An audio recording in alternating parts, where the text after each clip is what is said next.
त्या वामनाने बळीराजाला पाताळी धाडले, त्या वामनाने बळीराजाला पाताळी धाडले। या वामनाचा अंत कराया बळभुंजे टपले, जो अश्रू अन रक्त शिंपुनी गाळीतसे घाम, त्या कार्याचा अक्षय ठरतो पुन्हा वामनाश्रम, वामनाश्रम, वामनाश्रम, वामनाश्रम।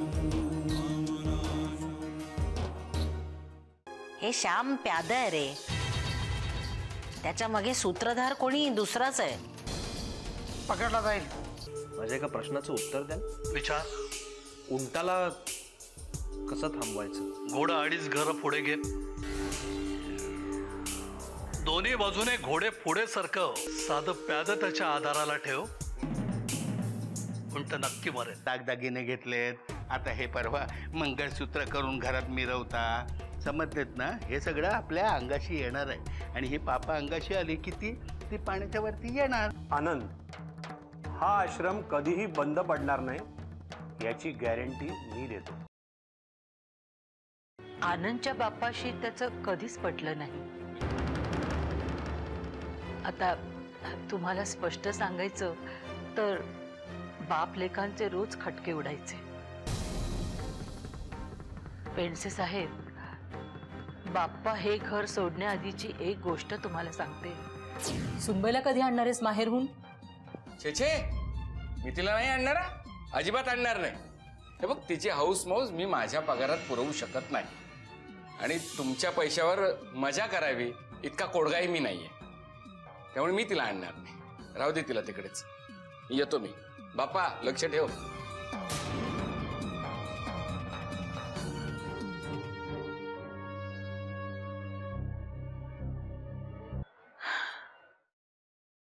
त्यानंतर या संदर्भात मी आनंदच्या बापांशी बोलले।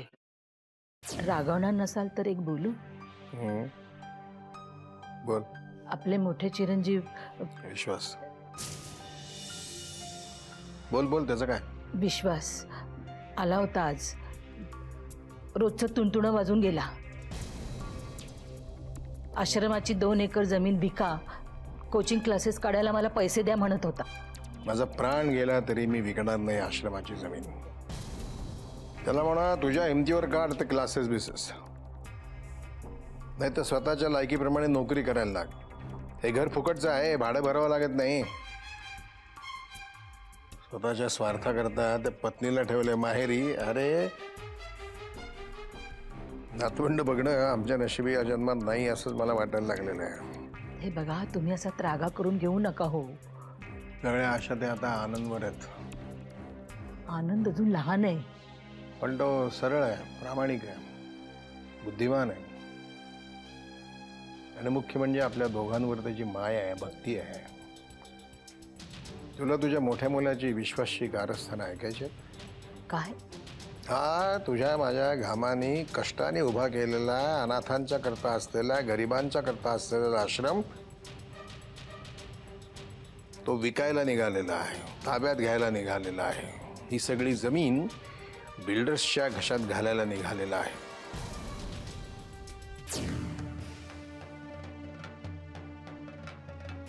इंटरेस्टिंग। माई, पण संशयितांच्या लिस्ट मध्ये दादाचं नाव पहिलं आहे। वाईट आनंद, शांत राहा। हे विश्वासराव परत कधी येणार आहे? 8 दिवसांनी। माई शांत हो, काही काळजी करू नका, सगळं छान होईल। आनंद, मला जरा तुझ्याशी बोलायचंय, गाडीपर्यंत माझ्याबरोबर चल।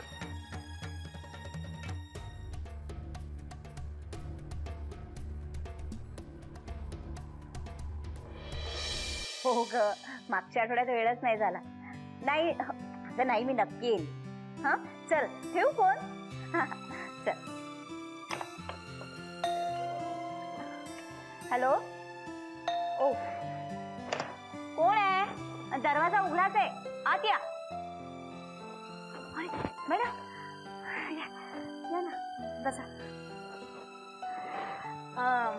कामतांचा दरवाजा नेहमी बंद असतो, आज उघडा कसा? नाही, दिवसा उघडाच असतो, पण रात्री भीती वाटते ना, म्हणून बंद करतो. सावधगिरी म्हणून. कसली सावधगिरी आहे काय तुमच्याकडे चोरायला? काय काय नाही. मग रात्री पण दरवाजा उघडाच ठेवा. अहो, मॅनर्स म्हणून प्रत्येक जण येताना बेल वाजवूनच येईल. चोर चोर पण बेल वाजवून येईल? मग वामनरावांची शिस्त आहे, पाळायलाच हवी. हो पण ते आता नाही आहेत ना. मग काय झालं? ते केव्हाही परत येतील. बरं, कामत कुठे गेले? पैसे. पैसे कसले? ठेवायला नाही, बॅलन्स किती आहे बघायला बँकेत केले. पण बराच वेळ झालाय, आता यायला पाहिजेत, येतील इथे. हो ना, मी थांबते मग जरा वेळ. चहा आणू? नाही नको, मी फक्त माझ्या मुरलीच्याच हातचं खाते पिते. हो हो हो हो हो, साक्षात झुमरे मॅडम, आम्हा गरीबाच्या घरी. वा वा, लभ्य लाभ. अहो तुम्ही मला फोन करायचा होता, मी घरी आलो असतो स्वतः. मिसेस कामत, तुम्ही जरा आत जा. सेक्रेटरी म्हणून मला यांच्याशी जरा कॉन्फिडेन्शियल बोलायचंय. कॉन्फिडेन्शियल? आत आत आत. मॅडम, एवढं काय इम्पॉर्टंट होतं? मी आलो असतो ना. एखाद वेळेला मी आले तर काय प्रॉब्लेम आहे तुम्हाला? नाही, पण तुमच्यासारख्या मोठ्या माणसाने. मला एक सांगा, सध्या आश्रमाची देखभाल तुम्ही सेक्रेटरी म्हणून काय करता? हो म्हणजे काय बॅलन्स आहे तुमचा बँकेत? माझा पोलीस तपास सुरू आहे. तुमच्या मिसेस म्हणत होत्या की तुम्ही बँकेत बॅलन्स बघायला गेला होतात म्हणून. मिस्टर जाधव आणि आचार्य, तुम्ही दोघंही सकाळी सकाळी एकत्र कुठे फिरताय? साहेब, शिधा संपत आला म्हणून मी मार्केटला गेलो होतो. काय आहे, पोरं उपाशी राहतील ना. अरे वा, छान.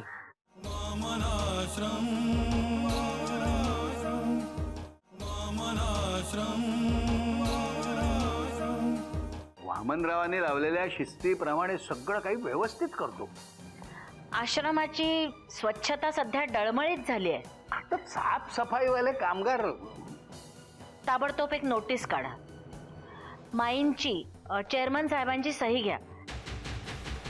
आपण आठवड्यातून एक दिवस स्वच्छता अभियान राबवायचंय.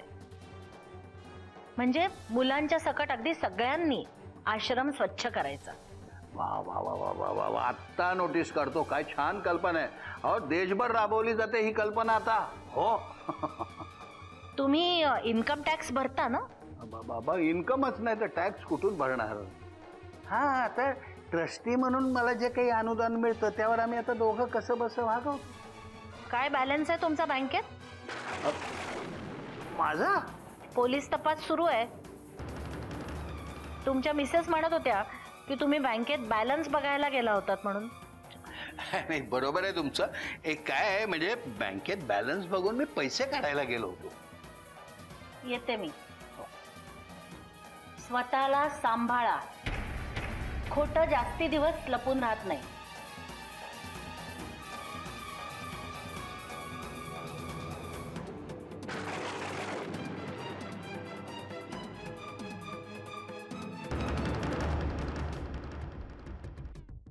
या बाईला पैशाचा माज आहे, माज.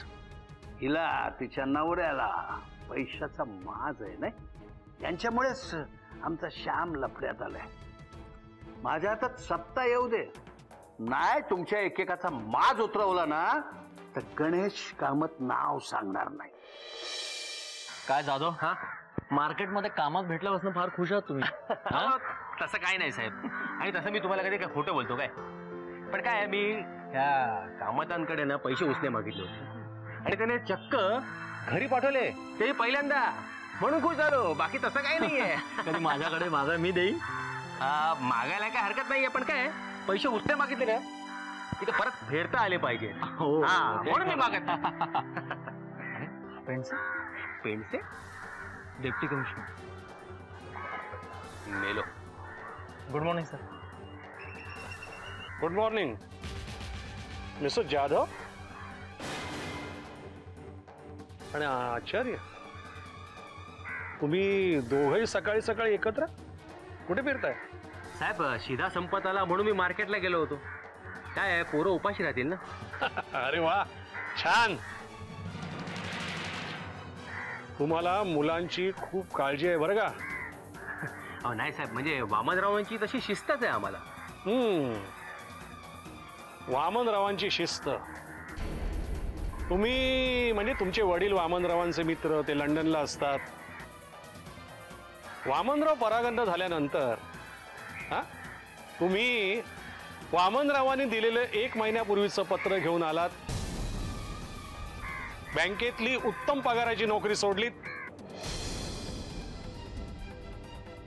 आणि कमी पगारात आश्रमात ट्रस्टी कम अकाउंटंट म्हणून राहिलात. मला थोडं हे मिस्ट्रियस वाटतंय. नाही नाही, मिस्ट्री काही नाही. काय माझी पैशांची हाव नाही. जेवढं मिळतं त्यात चुकी आहे मी. आणि बाप्पा आश्रम सोडून गेले याची कल्पनाच नव्हती मला. साहेब हे अगदी बरोबर बोलतायत. तुम्हाला मी विचारलं? नाही म्हणजे साहेब, मी आपलं सहजच. तुमची चौकशी मी नंतर करेन. तुम्ही कामत या आश्रमातली जुनी माणसं काय, तेव्हा पळा, आश्रमाच्या कामाला लागा. येतो मी साहेब. साहेब चौकशी तुम्ही कधीही करू शकता.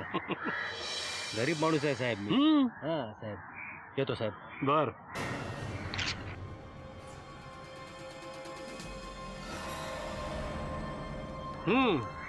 कुणाच्या सांगण्यावरून तुम्ही ही नोकरी स्वीकारली आश्रमातली? काय पेंडसे साहेब, समाजसेवा हे माझं पॅशन आहे. अच्छा. वामनराव कुठे असतील त्याबद्दल काही तर्क, काही अंदाज? I don't know. तुम्हाला माहिती आहे कोल्हापूर आणि सांगली फार अंतर नाही. ऑफकोर्स, पण बाप्पांचा त्याच्याशी काय संबंध? तुम्हाला माझा ऍड्रेस हवाय? वडिलांना फोन लावून देऊ? No need. काही लपवू नका. काही विसरला असाल तर आठवा आणि मला फोन करा.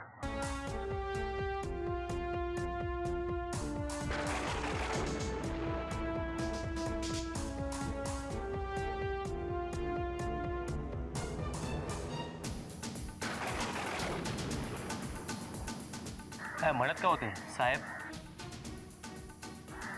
तुमच्याबद्दल दाट संशय आहे त्यांना. सावध राहा जरा.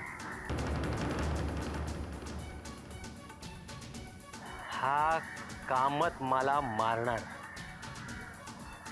ह्या कामतनी ना मला कुठूनच ठेवला नाहीये. आता काय करायचं, काय करायचं? पेंडसे साहेब, तुमचा काहीतरी गैरसमज होतोय हो. खरंच सांगते, हा सिद्धार्थ आचार्य आहे ना, हा खूप चांगला मुलगा आहे. त्याच्या वडिलांना ओळखते ना मी. आमचा आनंद आहे ना, आनंद, त्याला मात्र त्याच्याविषयी खूप संशय. जाऊ दे ना, मी म्हणते आमच्या आनंदला दूरदृष्टी आहे. मग काय म्हणायचं? पण खरंच हा सिद्धार्थ आचार्य कोण असेल हो? काही कल्पना नाही. त्याचं काय आहे ना पेंडसे साहेब, मी सगळ्यांची माहिती असलेली फाईल तुमच्याजवळ दिलेली आहे. त्यातूनही तुम्हाला जर मला काही विचारायचं असेल तर तुम्ही मला फोन करू शकता ना. हो, धन्यवाद.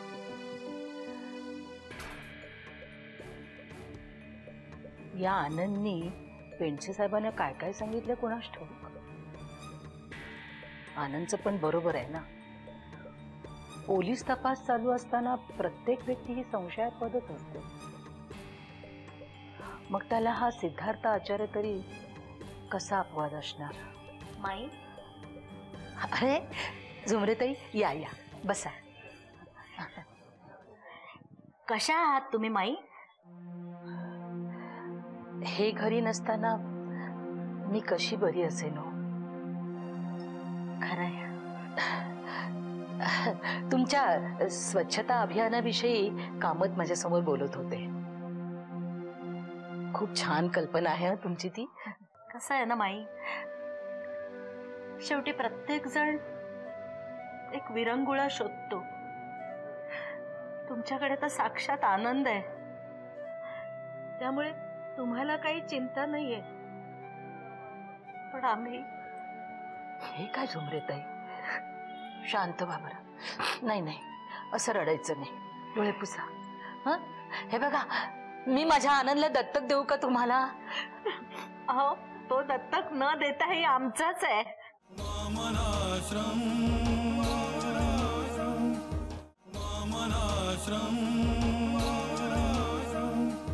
कशा आहात तुम्ही माई? हे घरी नसताना मी कशी बरी असेन हो? खरंय. तुमच्या स्वच्छता अभियानाविषयी कामत माझ्यासमोर बोलत होते. खूप छान कल्पना आहे हं तुमची ती. आजकाल मी जाते ना आश्रमात, रोज फिरत असते, तेव्हा मला सगळं माहित होत असतं. हो, मला कल्पना आहे त्याची माई. डोनेशन देऊन आमच्या आश्रमाला तुम्ही जीवदान दिलत. मी खूप आभारी आहे तुमची. अहो माई, असे आभार वगैरे नका हो मानू. अहो, अनाथ मुलं म्हणजे आमचंही आयुष्य आहे हो. लहान मुलं म्हणजे देवाघरची फुलं, मस्त जगली पाहिजेत. किती छान बोलतात तुम्ही. अहो, वामनरावांचेच विचार, आम्ही फक्त पालन करतो. बरं, आज मुरली साहेबांना घेऊन आलात तुम्ही बरोबर? अहो, तो माझ्या बाबांच्या कामासाठी जरा बाहेर गेलाय, संध्याकाळी येईल. म्हणजे आज भेंड्यांचा कार्यक्रम चुकला म्हणायचा? अजिबात नाही, संध्याकाळी भरपाई करणार. कसं आहे ना माई, शेवटी प्रत्येक जण एक विरंगुळा शोधतो. तुमच्याकडे तर साक्षात आनंद आहे, त्यामुळे तुम्हाला काही चिंता नाहीये. पण आम्ही... हे काय झुमरेताई, शांत व्हा बरं. नाही नाही, असं रडायचं नाही.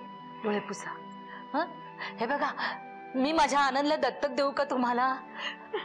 अहो, तो दत्तक न देताही आमचाच आहे.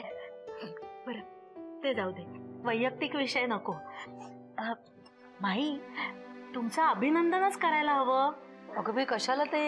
अहो, पेन्शन सारख्या अधिकाऱ्याला तुम्ही वामनरावांचा शोध घेण्यासाठी अपॉइंट केलाय. हो ना, याचं सगळं श्रेय सुद्धा तुमच्या आनंदलाच बरं का. ती डॉक्टर सुप्रिया आहे ना? सुप्रिया म्हणजे ती अनाथ आश्रमातल्या मुलांना फ्री मेडिकल चेकअप. हो हो, तीच तीच. तिचं काय? ती आहे ना, ती आणि तुमचा आनंद बऱ्याच वर्षापासून एकमेकांच्या प्रेमात आहेत बरं का. आणि आता की नाही पेन्सेत तुमच्या आनंदला जावई करून घेणार आहेत, कळलं का? किती आनंदाची बातमी दिलीत. आता दोघांना एकदा मी घरी जेवायला बोलवीन. खरंच खूप खूप आनंदाची बातमी दिलीत. पण त्या आनंदाला सुद्धा सावट आहे दुःखाची. हे सुखरूप येतील ते माई, येतील. अहो, वामनरावांसारख्या सत्यशील आणि पुण्यवान माणसाला जास्त दिवस लपून नाही राहता येणार. आणि माझी खात्री आहे माई, ते कुठेही असतील ना, तरी त्यांची नजर आपल्या आश्रमावर आहे. हो, नुकताच आलेला 5 लाखाचा चेक काय सांगतोय? तुमच्या तोंडात साखर पडू.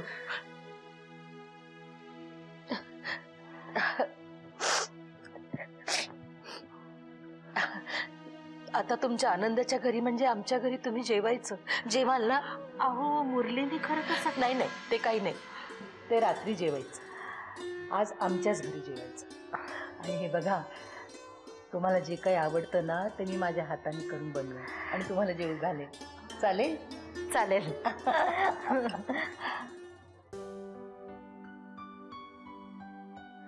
मी तत्वज्ञानी आहे असा शोध तुझ्या बाबांनी कुठल्या आधारावर लावला? खरंच. खर तर कायद्यासारख्या वृक्ष विचाराचा विषयाचा अभ्यास करतोय मी, आणि आमच्या अभ्यासात तत्वच नसतं कुठलं. हा, पण बाप्पांनी माझ्यावर वेगळे संस्कार केले. तुला माहितीये मी लहानपणापासून रामायण आणि महाभारत वाचून मोठा झालो. ग्रेट. आणि शेवटी काय आहे ना, आपण करिअर म्हणून निवडतो, तो विषय वेगळा असतो, तो अभ्यास वेगळा असतो, आणि आपल्यावर जे संस्कार केले जातात ते वेगळेच असतात. आमचं घराणं पोलिसाचं, त्यामुळे माझे संस्कार वेगळेच. हो, पण तरी तुझ्या आई बाबांनी तुला पोलिसात भरती केलं नाही, डॉक्टर केलं. ते आहेच. आणि तुला सांगू प्रिया, आपण करिअर म्हणून जे शिकतो आणि करिअर साठी जे शिकतो ना, ते आपल्यावर केलेल्या संस्कारांपेक्षा पूर्णपणे वेगळं असतं. आनंद, आधी चहा घे म्हणजे थोडी तरतरी येईल. हो. अरे तुझ्या सासूबाई, मी भावी सासूबाई. अरे नमस्कार नमस्कार साहेब. नमस्कार, नमस्कार, या, नमस्कार. या, या, या. अरे वा, जाधव साहेब, जिथे मी जाईन तिथं तुम्ही हजर असता. हा, आता मी तुम्हाला जा असं सांगणार नाही, थांबा. ओळखलात का सर मला? पावसात आला कोणी, कपडे होते कर्दमलेले, केसावर पाणी. क्षणभर बसला, हसला, बोलला वर पाहून, गंगामाई पाहुणी आली.